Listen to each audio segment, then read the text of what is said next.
Research of freedom চ্যানেলের পক্ষ থেকে আপনাদের সবাইকে জানাই আন্তরিক শুভেচ্ছা ও অভিনন্দন। বর্তমান বিশ্বে দুটি প্রধান সমস্যা হচ্ছে নারী নির্যাতন ও শিশু নির্যাতন। উন্নত বিশ্ব এই দুটি সমস্যার বিরুদ্ধে সোচ্চার হলেও উন্নতশীল দেশগুলো এখন অনেক পিছিয়ে আছে। তাই তো প্রতিনিয়ত ঘটে চলছে হৃদয় বিদারক ঘটনা। পরিবারের অভ্যন্তরে এমন সব ঘটনা ঘটে যাচ্ছে যেগুলো সম্পর্কে আমাদের কোনো ধারণা নেই। এই সমস্যাগুলো যে সমসাময়িক তাও কিন্তু নয়, অতীতও ছিল এবং অনেক প্রকটভাবেই ছিল। আজকে যে বইটা নিয়ে কথা বলবো সেই বইটা হচ্ছে নারী নির্যাতনের উপর রচিত। বইটির নাম হচ্ছে প্রমিস টু নাদিয়া, লেখক জানা মহসিন। এই বইটা অনুবাদ করেন সাদুল্লাহ। এই যে লেখক এই জানা মহসিন, ইনি মূলত তিনিও নারী নির্যাতনের শিকার হয়েছেন। তিনি তার তিক্ত অভিজ্ঞতা আরেকটি বই সোল্টে তার সেই তিক্ত অভিজ্ঞতা আমাদেরকে উপস্থাপন করেছেন।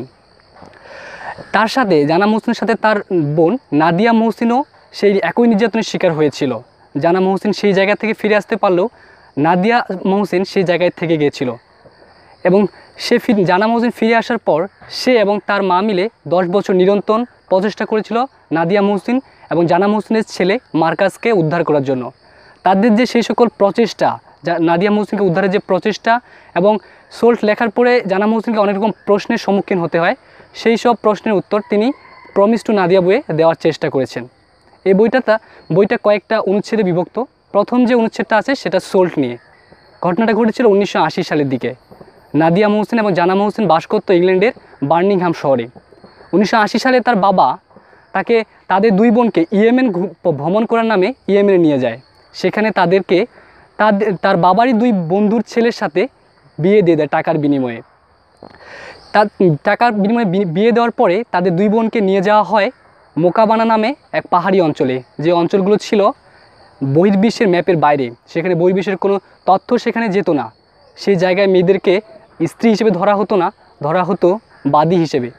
যখন জানা মহসিনের বিয়ে হয় তখন তার বয়স ছিল 15 বছর, নাদিয়া মহসিনের বয়স ছিল 14 বছর এবং তাদের তথাকথিত স্বামীদের বয়স ছিল, দুইজনের স্বামীদের বয়স ছিল 13 বছর করে।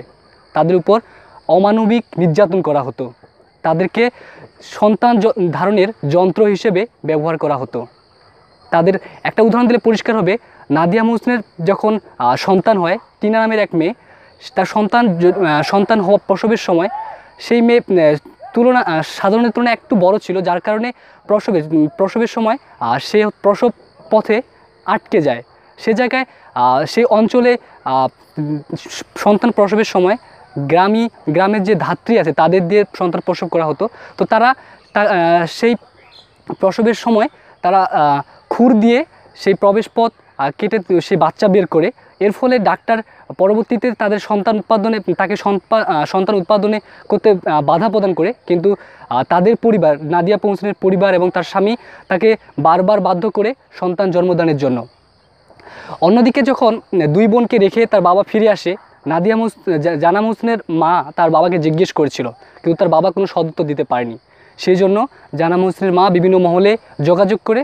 এর ফলে দীর্ঘ 8 বছর পর জানা মহসিনকে উদ্ধার করা সম্ভব হয়, কিন্তু নাদিয়া মহসিন এবং জানা মহসিনের ছেলে মার্কাসকে রেখে আসতে হয়। ফিরে আসার পরে জানা মহসিন তার তিক্ত অভিজ্ঞতার কথা সোল্ট নামে বইটা তুলে ধরেন।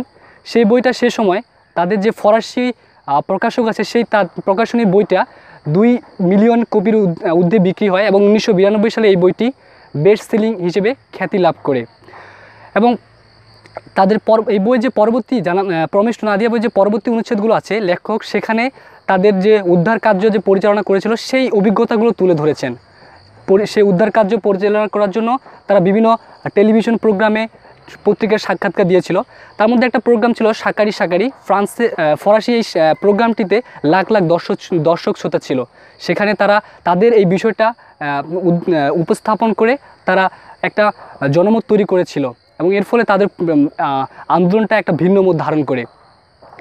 এবং তাদের প্রচেষ্টার পরিপ্রেক্ষিতে তারা আমেরিকান CTU নামে একটা দলের সাথে যোগাযোগ করে। এই দলটা মূলত যারা বিভিন্ন দেশে অপহরণ হয় তাদেরকে উদ্ধার কাজ করত।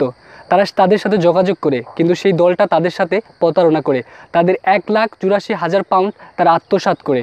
তারা যখন বুঝতে পারে তখন অনেক দেরি হয়ে যায় এবং তাদের প্রচেষ্টার অংশ হিসেবে তারা ইয়েমেন সরকার এবং ব্রিটেন সরকারের সাথে যোগাযোগ করে।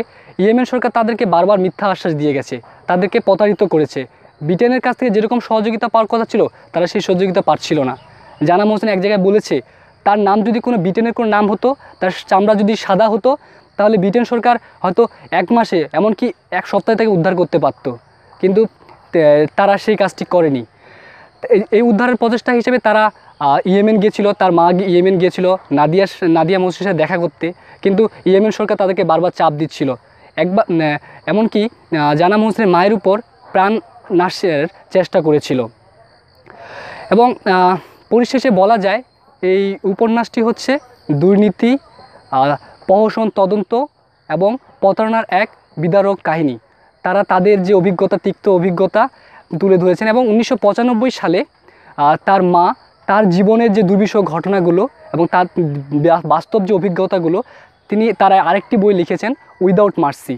এই বইটিও সে সময় সারা জাগাতে পেরেছিল। তবে এত প্রচেষ্টার পরেও তারা নাদিয়া মোহসিন এবং মার্কাসকে শেষ পর্যন্ত উদ্ধার করতে পারে না। ধন্যবাদ সকলকে।